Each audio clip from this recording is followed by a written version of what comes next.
আমরা এই মুহূর্তে পেয়ে গেছি রিকিয়াকে। Rikiya, welcome to জজবাত 24 Bangla. আর ভালোবাসার মানতে এরকম একটা অ্যাওয়ার্ড কেমন লাগছে? ভীষণ ভালো লাগছে। সবচেয়ে যে জিনিসটাকে ভালোবাসি সেটার জন্য অ্যাওয়ার্ড পাচ্ছি, নাথিং ক্যান বিট দ্যাট। আর সামনে ভ্যালেন্টাইন ডে 14 তারিখ, এবং সেই 14 তারিখের জন্য তোমার সেই ব্যক্তি, তাকে তুমি কি বলবে? ওপারে আরিয়ান রয়েছে, আরিয়ান এই ভিডিওটা নিশ্চয়ই দেখবে, এবং তুমি কি বলবে?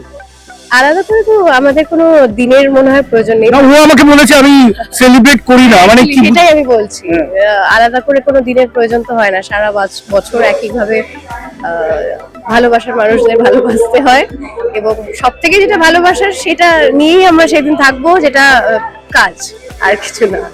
আচ্ছা আচ্ছা, রিকিয়া, একটা কথা তোমাকে জিজ্ঞেস করছি, যেটা হচ্ছে আরিয়ান ভৌমিক একজন অভিনেতা, তুমিও একজন সুদক্ষ অভিনেতা।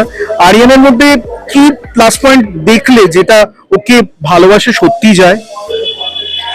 অনেক কিছু বলতে হবে তার জন্য। উই আর লাইক সোলমেটস অ্যান্ড দুটো ডিফারেন্ট জেন্ডার, বাস না হলে একই রকম একদম।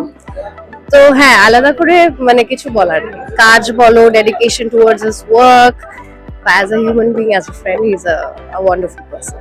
সত্যি আরিয়ানের দিন বোধহয় ভালো হয়েই গেল এই ভিডিওটা দেখার পরে। তুমি ভালো থেকো এবং আগামীতে এরকমই অ্যাওয়ার্ড পেতে থাকো। একদম, hoping for that. Thank you. Thank you so much.